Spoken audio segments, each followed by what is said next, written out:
കൊല്ലത്തിന്റെ ഭരണസിര കേന്ദ്രത്തിലെത്തിയാൽ ഇനി ചുമരുകൾ ചരിത്രം പറഞ്ഞു തരും. കൊല്ലം കളക്ട്രേറ്റിന്റെ ചുമരുകളിലാണ് ചരിത്ര പുരുഷന്മാരുടെ ചിത്രങ്ങളും ചരിത്ര മുഹൂർത്തങ്ങളും ചുമർ ചിത്രമായി ആവിഷ്കരിച്ചിരിക്കുന്നത്. പടയണി എന്ന തെക്കൻ കേരളത്തിന്റെ അനുഷ്ഠാന കലയുടെ അടയാളപ്പെടുത്തൽ കൂടിയാണ് ഈ ചിത്രങ്ങൾ. മുൻപ് ഇവിടം ഇങ്ങനെയായിരുന്നില്ല. കളക്ടറേറ്റിലെ ജീവനക്കാരുടെ സംഘടനകൾ അവരുടെ നോട്ടീസുകൾ പതിപ്പിച്ച് ഈ ചുവരുകളൊക്കെ തന്നെയും ഒരു വിശാലമായ നോട്ടീസ് ബോർഡാക്കി മാറ്റിയിരുന്നു. ചുവരുകളാകെ വികൃതമായ അവസ്ഥ. എന്നാൽ ഇത് ശ്രദ്ധയിൽപ്പെട്ടപ്പോൾ ജില്ലാ കളക്ടർ എൻ ദേവിദാസിന്റെ മനസ്സിൽ തോന്നിയ ഒരാശയമായിരുന്നു ചുവരുകളിൽ ചരിത്രം വരയ്ക്കുക എന്നത്. ഇതിനായി കൊല്ലത്തിന്റെ ചിത്രകാരൻ ആശ്രാമം സന്തോഷിനെ ചുമതലപ്പെടുത്തി. അങ്ങനെയാണ് കളക്ടറേറ്റിലെത്തുന്നവർക്ക് കൊല്ലത്തിന്റെ ചരിത്രകാരന്മാരെയും ചരിത്രത്തെയും അറിയാൻ അവസരമൊരുങ്ങിയത്. വടക്കൻ കേരളത്തിന് പ്രിയം തെയ്യങ്ങളാണെങ്കിൽ ഇങ്ങു തെക്കൻ കേരളത്തിൽ അത് പടയണിയാണ്. അനുഷ്ഠാന സ്വഭാവമുള്ള പടയണി എന്ന കലാരൂപത്തിന്റെ വർണ്ണവിസ്മയങ്ങളിലൂടെയാണ് ചിത്രങ്ങൾ ഒരുക്കിയത്.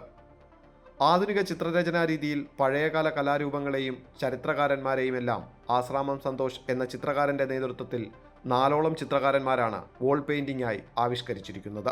ഇതെൻ്റെ ഒരു പെയിൻറ്റിംഗ് ശൈലിയാണ്. ഞാൻ തന്നെ ആവിഷ്കരിച്ച എൻ്റെ ചിത്രകലയുടെ ഒരു പെയിൻറ്റിംഗ് ശൈലിയാണ്. മുമ്പ് അബ്സ്ട്രാക്ട് പെയിൻറ്റിങ്സിലാണ് ഞാൻ താല്പര്യം എടുത്തിരുന്നത്.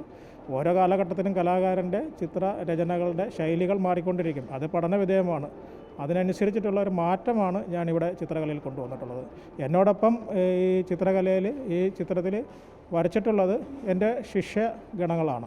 അവർ കോളേജ് ഓഫ് ഫൈൻ ആർട്സിൽ ബിരുദധാരികളും അതോടൊപ്പം ഒരു സ്കൂൾ വിദ്യാർത്ഥിനിയുമുണ്ട്.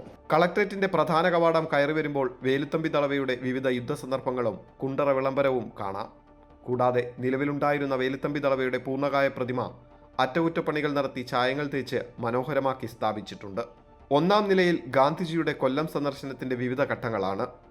2-ാം നിലയിൽ കടയ്ക്കൽ വിപ്ലവം. ചിത്രങ്ങളിലൂടെ അറിവും ഒപ്പം ചിത്രകലയുടെ വേറിട്ട ആവിഷ്കാര രീതികളുമാണ് ഈ കാഴ്ചകളെ പുതുമയുള്ളതാക്കുന്നത്. അമൃത ന്യൂസ്, കൊല്ലം.